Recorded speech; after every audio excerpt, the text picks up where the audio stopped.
यदि वो साहस करते हैं यहां खनन करने का, तो हमारी लाशों से ऊपर से ही उनकी मशीनें गुजरेंगी।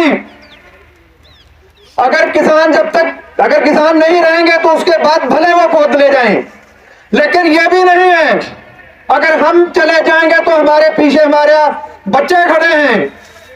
हमारे 1-2 दिन में सरकार इस पर ध्यान नहीं देती है तो निगासन का चौराहा जाम किया जाएगा। इस धरने में बैठे हुए ग्राम सभा मौजा के ग्रामवासी, बड़े बुजुर्ग और हमारे साथ में आए हुए कांग्रेस पार्टी के सभी पदाधिकारी कार्यकर्ता, मैंने करीब 7-8 दिन पहले मुझे पता चला था कि यहाँ पे पट्टा हुआ और आप लोग धरना प्रदर्शन में बैठे हुए हैं। इच्छा तभी थी आने की, परंतु स्वास्थ्य सही नहीं था। करीब 10 दिन तो मैं ऑन बेड रहा, इतना भयंकर बुखार था और साथ में खांसी के साथ में बहुत ज्यादा बलगम आ रहा था। बिल्कुल हर 2 मिनट में उठना पड़ रहा था मुझे, तो इसलिए मैं देर में आया और कल ही परसों से ही समझिए कि मैं घर से निकला हूँ। तो साथियों, ये जो नाला है, जोराहा नाला, जिसमें यहाँ इन लोगों ने खनन का पट्टा दिया है, यह पूर्ण रूप से गलत है कि जब यहाँ पे इतनी जगह नहीं है तो कहां से इसके पट्टा देने का क्या मतलब है। उधर जो नदी सरयू वाले हैं तो उसमें जो है सफाई की आवश्यकता थी। अगर वहां से सफाई करवा लेते तो इस प्रकार से जैसे पट्टा देके तो नहीं हो सकता है, तो मनमर्जी करेंगे। पलिया में शारदा नदी तक तो इन लोगों ने काट दी, तो जितनी बाढ़ आई है 2 सालों से वो सिर्फ जो है खनन की वजह से हुई, और यहाँ तो उसकी जगह ही नहीं है। वैसे तो गांव वासी माझा वाले एक तो यहाँ पे आगे से पुल होने की वजह से तो वैसे परेशान हैं, और दूसरा इस प्रकार से जो इन लोगों ने यहाँ पे पट्टा बना लिया बिना किसी से पूछे हुए, बिना परामर्श किए हुए, यह सरासर गलत है। तो पट्टा बिल्कुल नहीं होना चाहिए, निरस्त होना चाहिए। अगर इन लोगों की अगर सही मनसाई हो, अगर सरकार की शासन की और प्रशासन की बड़ी बड़ी नदियां हैं तो नदियों के बीच में जो सिल्ट जमा है उसको सफाई करवाएं तो अपने बालों की समस्या समाधान हो। और छोटी छोटी जो मैं गाँव में यहाँ पे इसमें न तो पानी की ज्यादा वो भी नहीं है, और यहाँ पे क्या करेंगे अभी इस समय सब काट के उधर से खेत कटेंगे, इधर से भी खेत काटेंगे, और जब बारिश आएगी तो पूरा पानी भर जाएगा यहाँ पे और रास्ते तक ही कटेगा जो है। तो ये एक इन लोगों की मनमर्जी का हुआ है, न किसी से पूछा और न किसी से सलाह ली, और यहाँ का पट्टा बना दिया। वो तो आप लोगों का एक हिम्मत है कि जो आप लोगों ने इसमें तुरंत ही इसमें अपना एक्शन लिया और आप लोगों ने धरना प्रदर्शन शुरू किया। अगर ये भी कहीं किसी अन्य गांव में होता तो 2-4 लोग उधर मिलते, 2-4 लोग उधर मिलते, सब कटाई शुरू हो जाता। लेकिन आप लोगों ने सब एकजुट होकर जो हिम्मत बढ़ाई और यहाँ पे इसके लिए बैठ के धरने में बैठे हैं रात दिन। तो कल भी मैं रात को भी देख रहा था कि आप लोग रात को भी धरने में बैठे हुए हैं, ये बहुत बड़ी बात है। ये हिम्मत आप ही लोगों की है, दूसरा आदमी नहीं कर सकता है। हम लोग कांग्रेस पार्टी के लोग या 15-16 लोग हम लोग 20 लोग आए हुए हैं, हम लोग हमेशा साथ में हैं, हर कार्यक्रमों में आपके साथ में रहे हैं और फिर रहेंगे। जहां भी हम लोगों की आवश्यकता होगी हम लोग जब तक ये यहाँ पे अगर आप लोग धरने में बैठे हैं तब तक कोई लोग यहाँ के क्षेत्र के लोग हैं, ये कोई लोग हर एक दिन या दूसरे दिन आप लोगों के बीच में आते रहेंगे। हम लोग हमेशा आपके साथ में हैं। अगर जरूरत पड़ेगी जिले से भी, कोई जिले का उपाध्यक्ष हो और जिले के अध्यक्ष को भी अगर जरूरत पड़ेगी हम लोग पूरी टीम के साथ यहाँ के आपके साथ बैठेंगे। तो कल मेरी जिलाधीश से बात में हुई थी, जिलाधीश करने लगे भैया ठंडी बहुत है, हम लोग भैया बिजी, ठंडी का मजबूरी है, हमको जाना है, तो स्वास्थ्य पहले से ठीक है इसलिए मैं जा रहा हूँ। बोले भैया बहुत अच्छी बात है, तो आप जाइए साथ में सहयोग दीजिए। मैंने तो मैं आके बता रहा था जब 2012 का चुनाव लड़ रहा था, राहुल जी इसलिए चौराहे में आए थे तो मैंने यहाँ के पुल के बारे में भी उनको लिखित में दिया था कि यहाँ पे माझा में बहुत जरूरी पुल बनना चाहिए, इससे की बड़ी परेशानी। मैं ही कई बार जो है उधर पुल से गया मोटरसाइकिल से, मेरी तो हिम्मत नहीं आ रही थी, हम सही बताए। इससे 4-5 साल पहले भी आया था, पुल हिल रहा था, तो सबसे डर लग रही थी असाधारण की जो है ये गाड़ी पलट जाए जो है। तो बहुत हिम्मत की बात है, इस बार तो हमें लग रहा कुछ आप लोग भी और सही पहले से बना रखा है पुल भी। तो साथियों, हम लोग आपके साथ में, कांग्रेस पार्टी आपके साथ में, जहां भी जरूरत पड़ेगी इस धरना प्रदर्शन में हम लोग आएंगे और जिन्हें सभी अध्यक्ष से भी कहेंगे कि यहाँ जरूरत होगी तो अध्यक्ष जी को भी लेके आए। जय हिंद, जय हिंद।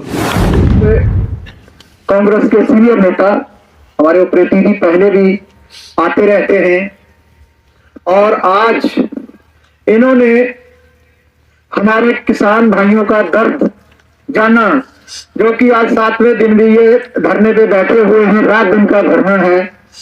और हम लोगों का यही कहना है कि जब तक इस पट्टे को निरस्त नहीं किया जाता है, ये धरना बराबर कंटिन्यू चलता रहेगा, चाहे इसमें 6 महीने लगे, चाहे इसमें साल लगे।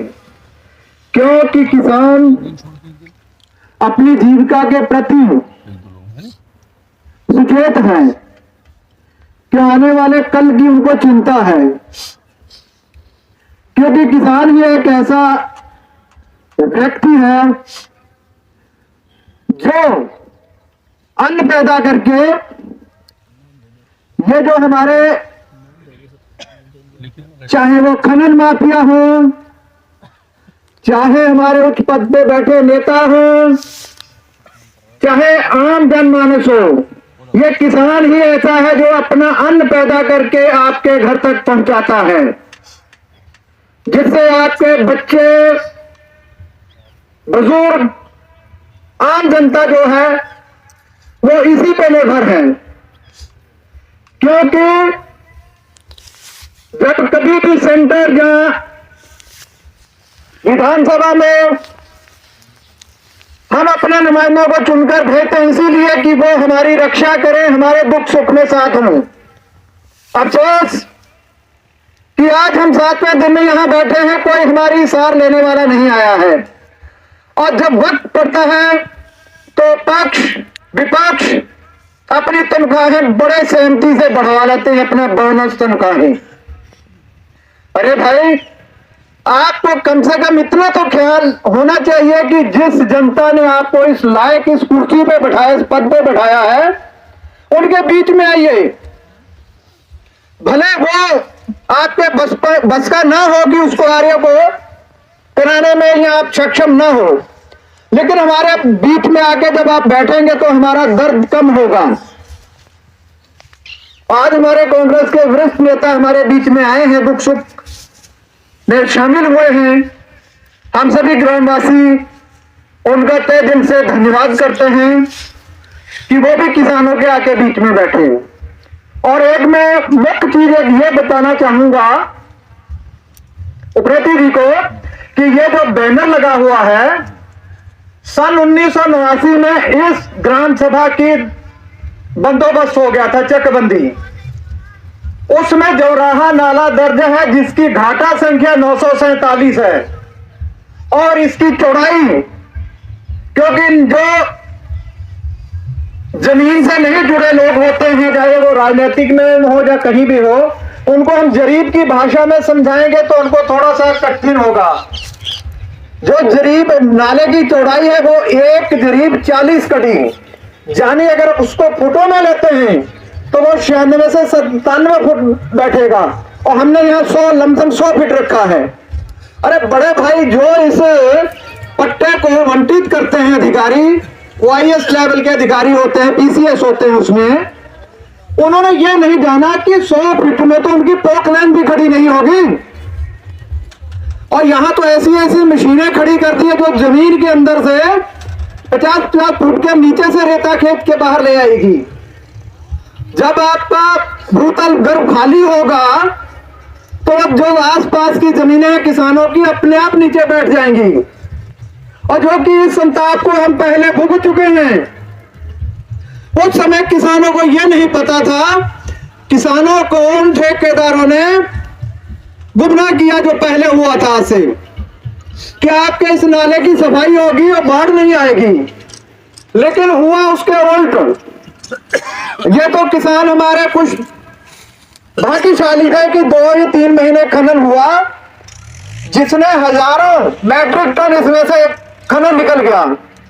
और जब बरसात हुई, बाढ़ आई, और इसी किनारे पर यहां धरना लगा, ये किसानों के खेत और घर थे। यहां लगभग आधा दर्जन से ऊपर खेत घर जो है इस नदी में समा चुके हैं।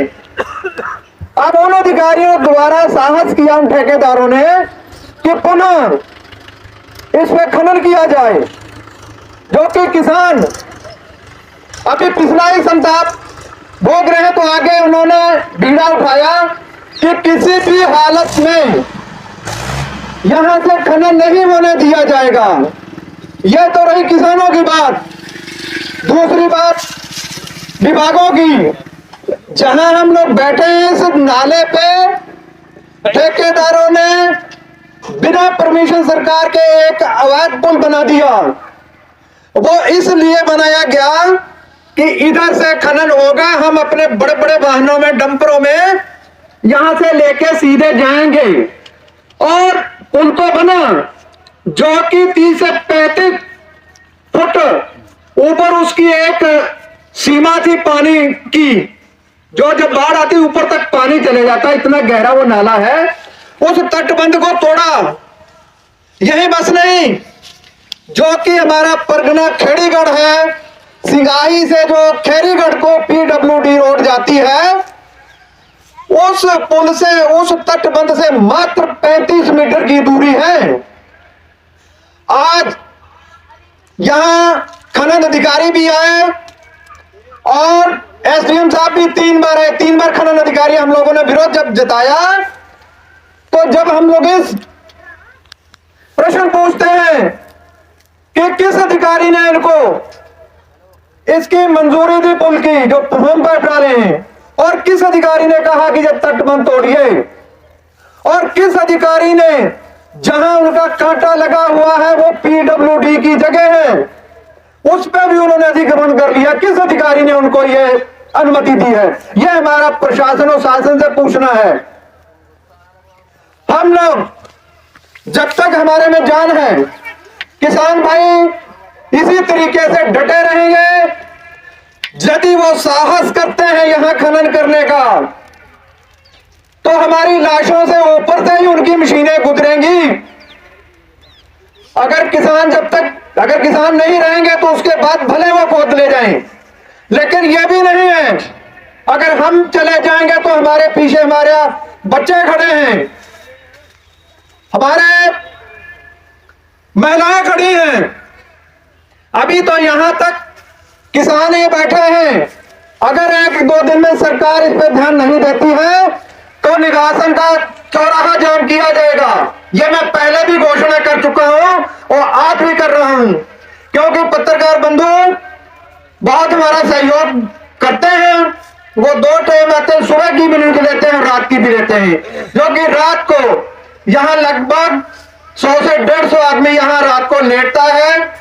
और मैं कैमरामैन से पीछे ट्राली में, टेंट लगे हुए ट्रालियों में, वहां भी सोते हैं, अलाव चलता है।